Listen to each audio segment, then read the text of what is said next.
lines. So we're going to switch this one. Now you can see these dotted lines here, and those dotted lines are going to tell us that this first closest dotted line is 10%. This second dotted line is 20%. We want to make sure our nadir, or our first bottom return, falls between those two sets of dotted lines, closer to the 10% line. The closer we are to the 10% line, the better the resolution we will get out of the system. All right, and so with that being said, if we move out or we raise the toe fish, that nadir will get bigger and bigger and bigger, and your resolution will get worse and worse and worse. Okay, if you lower the toe fish and you get closer to the ground than that 10%, again, your resolution will start to decline because you're getting too close to the bottom. All right, so now let's talk a little bit. I got to move this little chat room over so I can see my screen. All right, so again, with this image, we're seeing the toe fish up here at the top, right? That's it right there. And we are seeing what its image would look like in the screen. And then we see the nadir and our first bottom return. So here's our first bottom return, and then we got our imaging of the ground. And we have this wheel type object here in the middle.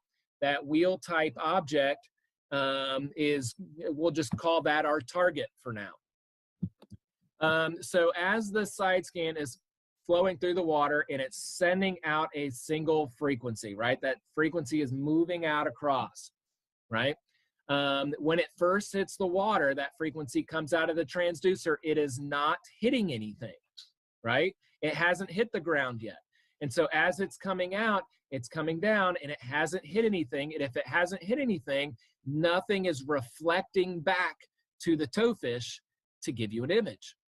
So if there is no sound reflecting back, the software is going to depict black as the image, okay?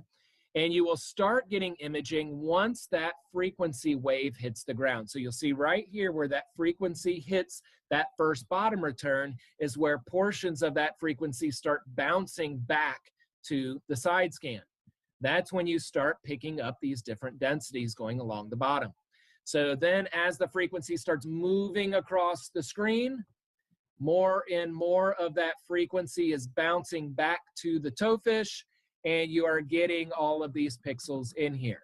Now remember, it's only doing that very top row of pixels at a time, but we're gonna talk about this pixel as it goes through the middle of our wheel here.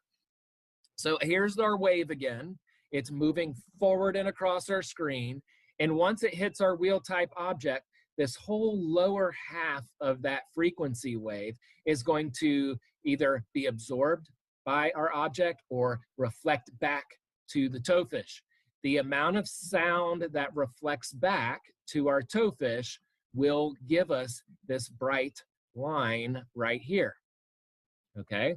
Now, again, because it's a big chunk of sound that's going back all at one time, that's why we get this bright mark here, okay?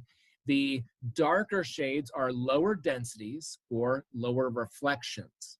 Okay, and so now the wave is going to travel across the top of our object, and it's still returning sound, right? And that's why we get all the imaging from inside our wheel. But then the frequency wave comes to the end of our wheel type object.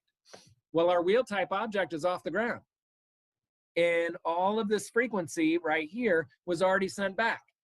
So once our frequency exits the top of the wheel, it's no longer touching an object. If it's not touching an object, it can't be reflecting sound back. So we have to wait for that wave to hit the ground again before we start reflecting energy or reflecting that frequency back to the toe fish. So everything where the wave is not touching the ground, we get a shadow. Make sense? Because this portion was already sent back.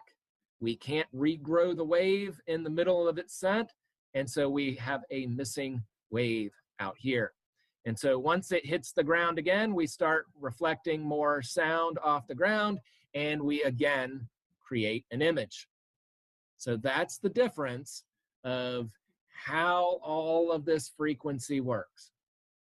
Okay, so we can see that frequency go across and we hit an object. Again, the more dense the object is, the brighter it will be because it is reflecting more sound. We'll talk about that in a further or a different webinar. We're going to break all of these individual topics down further. Today, we just want to get a very basic grasp of what's going on.